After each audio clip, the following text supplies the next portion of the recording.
Sunog! Sorry. Ano yun? Wala yun. Papansin, kapitbahay, alam mo na. Sunog! Hay naku ma, alam ko na kung sino yun, no? Sunog daw, wala namang sunog. Hay, ang gentleman niya, anak ko. Pasensya ka na, ha? Ma? Ay, yes, maiwan ko muna kayong dalawa. May gagawin lang ako sa loob. Good night. Nice to meet you po. Ang gentleman niya, anak. Kawig mo pala ang mami mo, no? Talaga? Magkawig kami. Ikaw, kawig mo ba ang mami mo?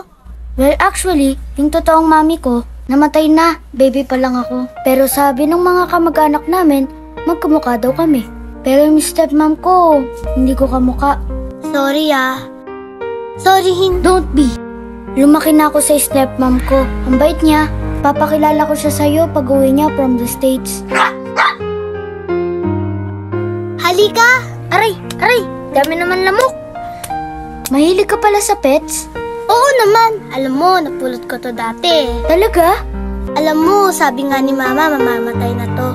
Kaya lang, hindi ako nawala ng pag-asa. Saka, napaka-unfair naman, di ba? Kung mamamatay lang siya, na walang nagmamahal sa kanya, di ba? Nalagaan ko siya, pinagamot ko siya. Kaya ayan, gumaling naman. Ang cute, di ba? Oo nga eh.